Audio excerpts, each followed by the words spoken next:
तारीख के पन्नों में एक ऐसा राज दफन है जिसे सुनकर आज भी दुनिया की बड़ी बड़ी सल्तनतों की रूह कांप जाती है। सोचिए, एक तरफ दुनिया की सबसे ताकतवर और बेरहम फौजें, रोम और पर्शिया की ऐसी ताकत जिसे हराना नामुमकिन समझा जाता था, उनके सामने थे सिर्फ मुट्ठी भर मुसलमान। लेकिन दुश्मन को यह नहीं पता था कि आज उनका शिकार कोई आम इंसान नहीं।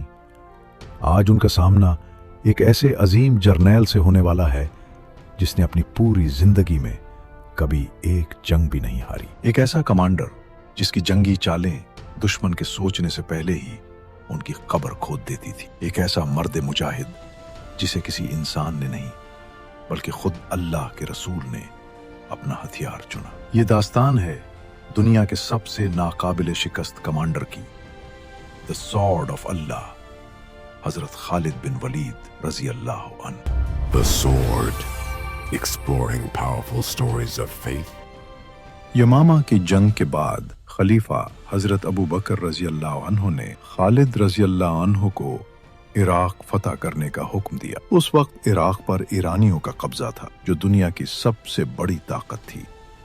सबसे पहले काज़मा के मकाम पर जंजीरों वाली जंग हुई। ईरानी कमांडर हुर्मुज ने अपनी फौज को जंजीरों से बांध दिया था ताकि कोई भाग न सके, लेकिन खालिद रजी अल्लाह अन्हु ने पहले ही हमले में हुर्मुज को कत्ल कर दिया और ईरानी फौज को ऐसी शिकस्त दी कि उनकी जंजीरें ही उनकी मौत का सबब बन गई। उसके फौरन बाद दरिया के किनारे एक और जंग हुई जिसमें मुसलमानों को वैसी ही अजीम फतह मिली। इन दो शिकस्तों के बाद ईरानी बादशाह बहुत गुस्से में आ गया। उसने अपने एक बहुत ही माहिर और खतरनाक जनरल अंदर ज़ग़र को एक बड़ी फौज देकर भेजा। अंदर ज़ग़र के पास 15,000 से ज्यादा ईरानी और अरब फौजी थे जो विल्जा के मैदान में जमा हुए। जब खालिद रजी अल्लाह अन्हु अपनी फौज लेकर विल्जा पहुंचे तो उनकी फौज की तादाद सिर्फ 10,000 थी। विल्जा का मैदान दो छोटी और हमवार पहाड़ियों के दरमियान था और उनके पीछे मिट्टी का सहरा शुरू हो जाता था। अंदर ज़ग़र को अपनी बड़ी फौज पर बहुत गुरूर था और वो अपनी फतह के लिए पूरी तरह मुतमईन था। जब उसने मुसलमानों की फौज देखी तो वो खुश हो गया, क्योंकि उसे मुसलमानों के मशहूर और खौफनाक घड़सवार नजर ही नहीं आ रहे थे। सामने सिर्फ पैदल फौज थी। अंदर ज़ग़र को लगा कि आज तो वो मुसलमानों का आसानी से सफाया कर देगा, लेकिन उसे मालूम नहीं था कि वो किस के सामने खड़ा है। ये खालिद बिन वलीद रजी अल्लाह अन्हु थे, जिनकी जंगी चालें समझना दुश्मन के बस की बात नहीं थी। खालिद रजी अल्लाह अन्हु ने अपनी घड़सवार फौज को रात के अंधेरे में ही उन दो पहाड़ियों के पीछे छुपा दिया था और उन्हें सख्त हुक्म था कि जब तक खालिद रजी अल्लाह अन्हु का इशारा ना मिले कोई बाहर नहीं आएगा। अगले दिन जंग शुरू हुई। मुसलमानों ने आगे बढ़कर हमला किया, तलवारें टकराईं और घुमसान की जंग हुई। ईरानी फौज भारी लोहे के लिबास में ढकी हुई थी और उनकी तादाद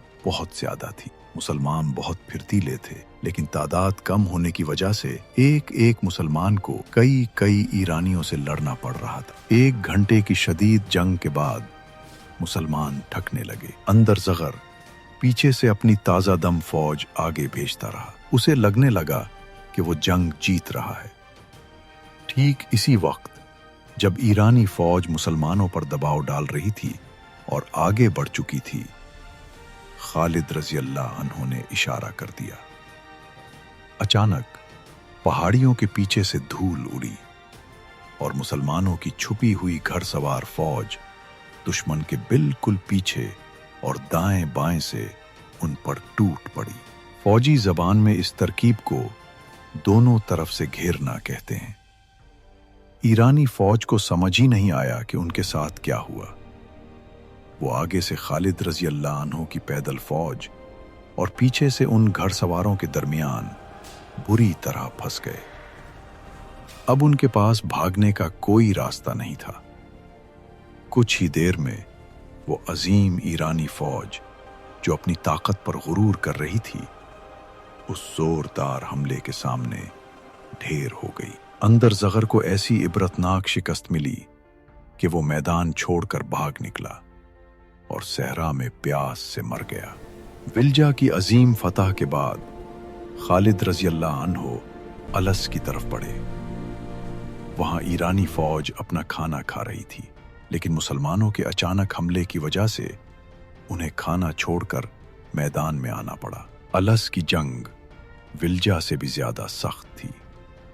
खालिद रजी अल्लाह अन्हु ने दुश्मन के अरब जनरल अब्दुल अस्वद को खुद अपने हाथों से कत्ल किया। इसके बाद हीरा शहर का मुहासरा किया गया। हीरा वालों ने 100 साल के बूढ़े हकीम अब्दुल मसीह को सुलह के लिए भेजा।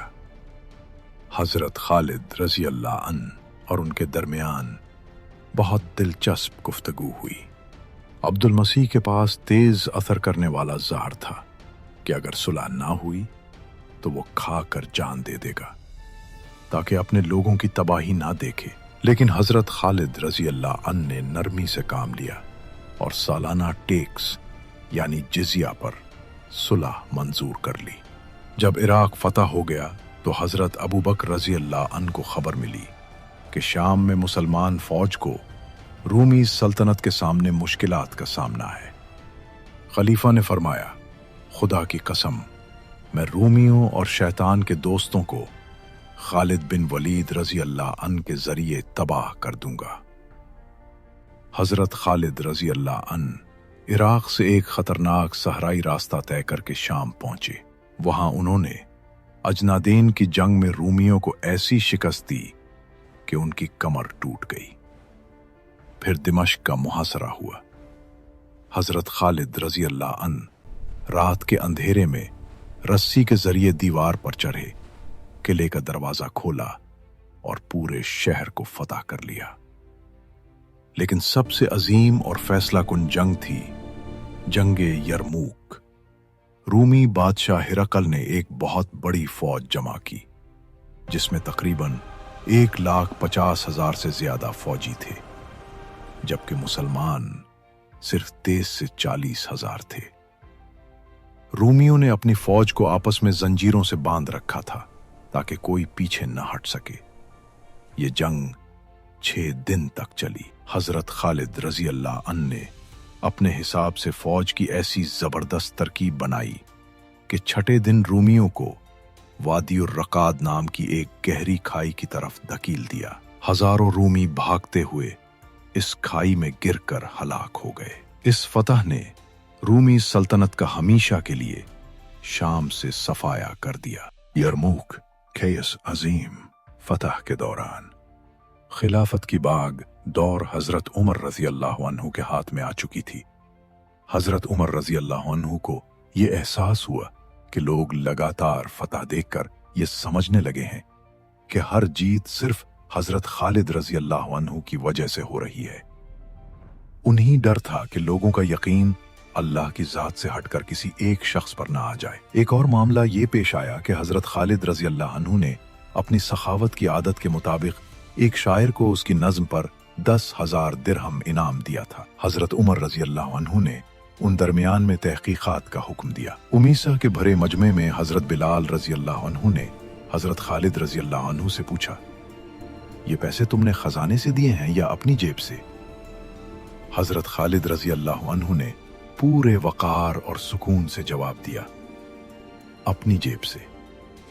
तब हजरत बिलाल रजी अल्लाह अन्हु ने फरमाया, हम अपने हुक्कामों की इज्जत करते हैं और उनकी इताअत करते हैं।